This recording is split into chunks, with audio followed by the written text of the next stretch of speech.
नमस्कार आदाब, आप देख रहे हैं द जस्टिस हिंदी। एआईएमआईएम अध्यक्ष असदुद्दीन ओवैसी ने महाराष्ट्र नगर निकाय चुनावों में पार्टी की जीत को लेकर उठ रहे सवालों पर तीखा रुख अपनाया है। ओवैसी ने साफ कहा कि जीत को किस्मत बताना सीधे तौर पर मतदाताओं का अपमान है। उन्होंने कहा कि जो लोग ऐसा कह रहे हैं वे अपने अहंकार की वजह से सच्चाई स्वीकार नहीं कर पा रहे हैं और ऐसे लोग कभी भी नहीं सुधरते। ओवैसी ने कहा कि महाराष्ट्र में एआईएमआईएम की सफलता किसी सहयोग का नतीजा नहीं बल्कि वर्षों की मेहनत का परिणाम है। उन्होंने बताया कि पार्टी लगातार जमीन पर काम कर रही है और मीडिया व जनता के सामने एक स्पष्ट और समान संदेश देती है जिसका असर वोटरों पर पड़ता है। जब उनसे पूछा गया कि क्या इस प्रदर्शन के बाद वे महाराष्ट्र में मुसलमानों के सबसे बड़े नेता बन गए हैं, तो ओवैसी ने इस बात से साफ इनकार कर दिया। उन्होंने कहा कि वे खुद को किसी समुदाय का नेता नहीं मानते और न ही बनना चाहते हैं। उनका मकसद सैकड़ों नए नेतृत्व तैयार करना है जो भविष्य में आगे आएं। बीजेपी से कथित मिलीभगत और मैच फिक्सिंग के आरोपों पर ओवैसी ने कहा कि वे चुनाव लड़ते रहेंगे। उनके खिलाफ नफरत और आरोप इस बात का संकेत है कि एआईएमआईएम सही दिशा में आगे बढ़ रही है। उन्होंने कहा कि कुछ लोग डरते हैं कि उनकी पार्टी राजनीतिक संतुलन को बदल रही है और वे मुस्लिम समुदाय के हुए नुकसान की भरपाई के लिए इस संतुलन को बदलते रहेंगे। ओवैसी ने सवाल उठाया कि जब उनके 4 विधायक तोड़े गए थे तब क्या वह कोई गांधीवादी तरीका था। महाराष्ट्र निकाय चुनावों के नतीजों पर ओवैसी ने बताया कि पार्टी ने 125 सीटों पर जीत दर्ज की है, जबकि पहले यह आंकड़ा करीब 75 था। उन्होंने कहा कि चुनाव जीतने के लिए जनता का भरोसा जीतना जरूरी होता है और अगर हार होती है तो पार्टी को अपनी कमियों पर भी नजर डालनी चाहिए। ओवैसी ने अपने उस बयान को भी दोहराया जिसमें उन्होंने हिजाब पहनने वाली महिला को प्रधानमंत्री बनते हुए देखने का सपना बताया था। उन्होंने कहा कि ऐसा सपना देखना कोई गुनाह नहीं है और भारत का संविधान इसकी इजाजत देता है। उन्होंने कहा कि जो लोग इसे गलत बताते हैं वे संविधान की भावना को नहीं समझते। आगामी चुनावों को लेकर पूछे गए सवाल पर ओवैसी ने कहा कि पश्चिम बंगाल और तमिलनाडु में चुनाव लड़ने को लेकर पार्टी के अंदर चर्चा चल रही है और सही समय पर फैसला लिया जाएगा।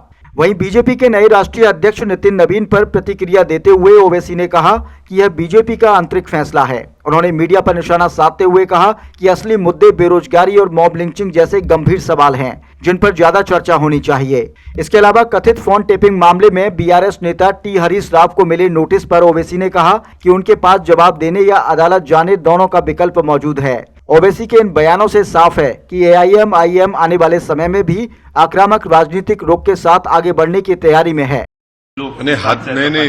हद तो ये हो गई कि मेरे वालिद वालदा ने मुझे बड़ी तरबियत दी, पढ़ाया लिखाया और अल्लाह का बहुत बड़ा करम रहा। तो मैं मेरी बारेट लॉ की डिग्री लिंकन जिन से किया। तो कोई एक महाशय बोल रहे हैं कि वहां पर वो शख्स भी बारेट लॉ की डिग्री लिया था तो ओवैसी वहीं पे चला गया, तो इसलिए राजनीति उसकी ऐसी है। यानी इतने अहमक हैं कि उनको ये नहीं मालूम कि भारत के कई बड़े बड़े जजेस, पॉलिटिशियंस भी लिंकन जिन से बारेट लॉ की डिग्री लिए। और मैं तो कोई ऐसा ब्रिलियंट स्टूडेंट नहीं था और मेरे स्कूल में जो मेरे साथी थे या कॉलेजेस में वो इस बात को बताएंगे, मगर बड़ी मेहनत से जुस्तजू करके तकालीफ उठाकर हम अपनी तालीम का सफर मुकम्मल किए, तो उस पर भी उंगली उठा रहे हैं। तो अब नहीं मालूम, देखिए मैं तो कोई कंपटीशन में नहीं हूं कि मुझे पसंद करे। आप मुझसे नफरत करते, अल्लाह आपकी नफरत आपको मुबारक करे। मैं चुनाव लड़ूंगा और इनके इस तरह की बकवास, झूठे इल्जामात इस बात का पैगाम देती है कि मैं जो कर रहा हूं मैं उसमें कामयाब हो रहा हूं। और ये लोग ऐसे मिजाज के लोग हैं जो ये देख रहे हैं कि अंग्रेजी का शब्द है कि इनको लग रहा है कि पॉलिटिकल इक्विलिब्रियम पूरा डिस्टर्ब हो गया एमआईएम और ओवैसी से। हम पॉलिटिकल इक्विलिब्रियम को डिस्टर्ब करेंगे। आप जो बरसों से चौधराहट करके जो मुस्लिम समाज का, दलित समाज का नुकसान कर रहे हैं, हम उसको रेक्टिफाई करेंगे। और अगर ये जो इल्जाम लगाने वालों को तकलीफ इस बात की है कि वो घर बैठकर राजनीति करते थे और सौदेबाजी करते थे, ये एजेंट हैं, ब्रोकरी का काम करते थे, हम इनकी दुकानों को बंद करने की कोशिश कर रहे हैं। क्योंकि ये जो इल्जाम लगाते हैं, इनका जमीन पे एक पैसा कनेक्शन नहीं है लोगों का।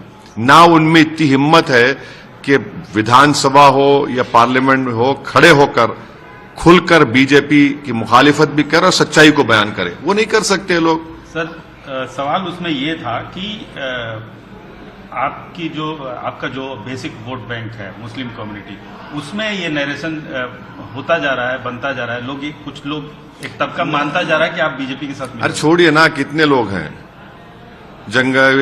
मैंने नाच ना जाने तो आंगन टेढ़ा। जनता वोट डाल रही है, हमको कामयाब कर रही है। आपने हमारे 4 विधायक को तोड़ लिया बिहार में, वो क्या गांधीयन काम था?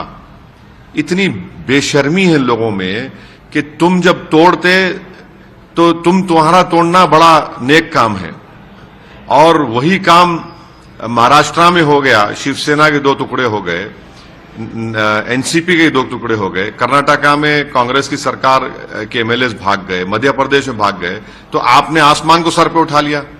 यही इन लोगों की मुनाफिकत है, जिसको अंग्रेजी में बोलते हिपोक्रेसी है।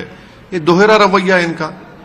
आप 4 तोड़े हमारे, माशाल्लाह से हम दोबारा जीते, और फिर जो हमारे विधायक थे कोचादामन के, जिनको आपने टिकट नहीं दिया, उनको इस्तेमाल किया, मैं उनके घर गया और जाकर उनको वापस ले आया हाजी साहब को। मैं नहीं, 125 तो इस बार जीते हैं। 1 महीना पहले जो म्युनिसिपैलिटी का चुनाव हुआ था, उसमें करीब 85 हमारे जीते हैं। तो अब म्युनिसिपैलिटी और म्युनिसिपल कॉरपोरेशन आप देखेंगे तो करीब 200 के ऊपर हमारे कॉरपोरेटर जीत चुके हैं, अल्लाह के करम से, और हमारे जनता का शुक्रिया जिन्होंने हम पे एतमाद किया। और तो राजनीति के ताल्लुक से जो आपका पर्टिकुलर सवाल है, देखिए, अगर आप आवाम का दिल जीतते हैं तो वही कामयाब आपकी राजनीति है, और अगर आप नहीं जीत पा रहे हैं तो फिर जाहिर है आप उस पार्टी में या जो भी नहीं जीत पाए तो उसमें कोई कमजोरी होगी। मगर हमारा जो पार्टी का काम करने का तरीका रहा, हम लोग बरसों से काम कर रहे हैं, और क्रेडिट यकीनन देना पड़ेगा जनाब इम्तियाज जलील साहब को, यूसुफ पुंजानी साहब को, मुफ्ती इस्माइल साहब को, वारिस पठान को, और जितने फिरोज आला है, इन सबों ने बड़ी मेहनत की, और जमीन पर ये लोग रहकर मेहनत किए। बहुत सी जगह पे हमको जहां पर हम समर कामयाबी नहीं मिली, तो जाहिर है उसको भी हम सही करेंगे।